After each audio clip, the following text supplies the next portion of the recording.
All right, welcome back to the channel. Today I'm going to make what is arguably, in my opinion, the greatest mouse trap that you can possibly build. Can't buy one like this. I'm going to just precurse this right off the bat by saying if this bothers you, then go somewhere else, because to me, I work hard for what I've got and I can't stand it whenever I come in and mice have started to destroy what I've bought and paid for with my money that I've worked for. So, war has been declared. This is how you make a mouse trap that is not only extremely effective, it will catch any size mouse instead of the little bitty bait stealer mice that have, tiny little bodies and they take your bait and run off and they don't snap a trap.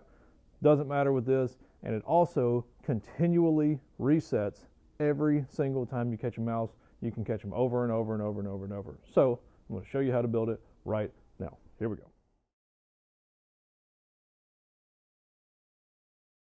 So here's the pieces to make this mouse trap. Number one, you're going to need some sort of a wire. All right, I've got a coat hanger here just for reference.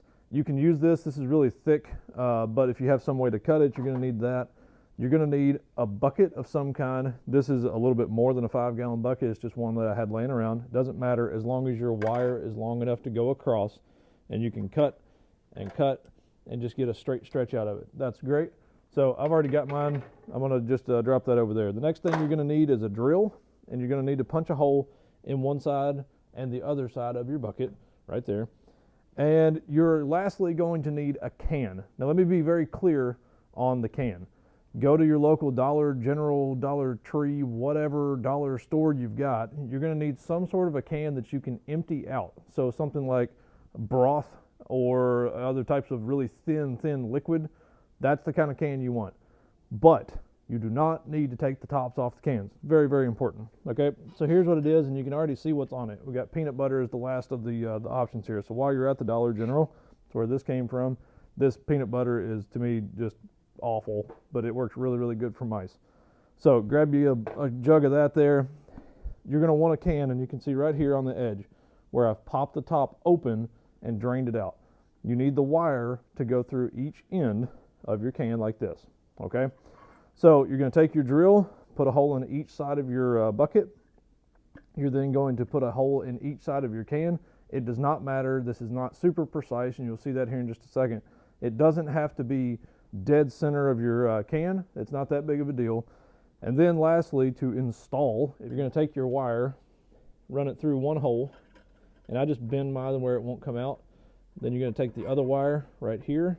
Sorry for the really loud squeaky noises here. That's what you've got right here. This is your trap, okay? Now, here's the thing.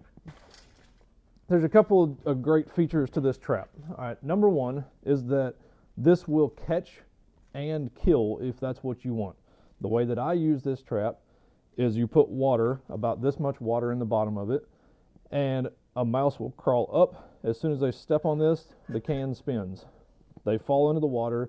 Yes, it is not the most humane thing in the world, but like I said, war has been declared. These are vermin, and that's just what they are. And if that bothers you, I'm sorry, you can get something different that just doesn't work as well. But for someone that has maybe a pet snake or something to that effect, to where you're wanting to catch mice, or if it bothers you to kill them, the great thing is you don't actually have to kill them. They will just drop into the bucket with no water in it. They just drop into the bucket, and you have a bucket full of mice. Okay, so you got a couple of options there. The last thing I failed to mention is the fact that you never actually have to touch a mouse. That is the best part of this.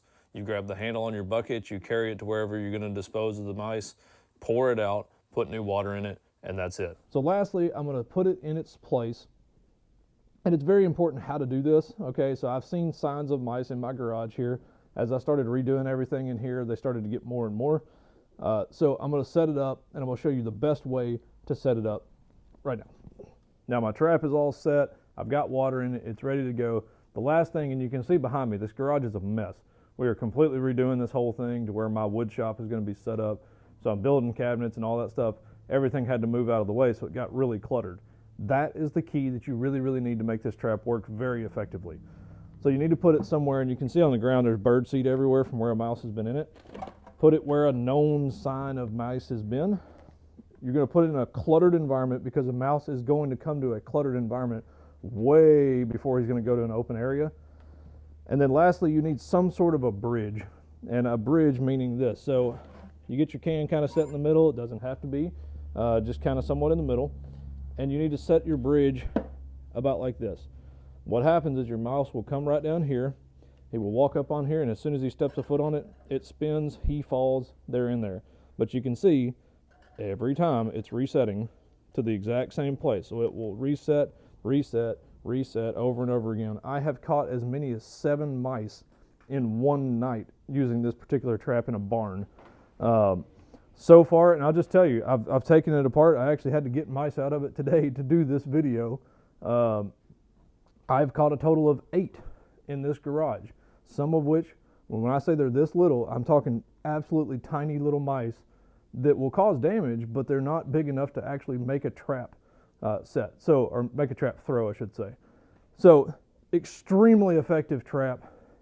If you would do me a favor, subscribe to the channel if you want to do that, that's great. But if nothing else, more importantly, share this with somebody else. I'm telling you, it works. You will probably be amazed, and it's super, super, super cheap to make. And again, it just resets over and over and over. Hope it works for you, and I hope it helps you with your mouse problem. If it does help you, just like I said, subscribe to the channel. It really helps me out. Thanks for watching. See you on the next one.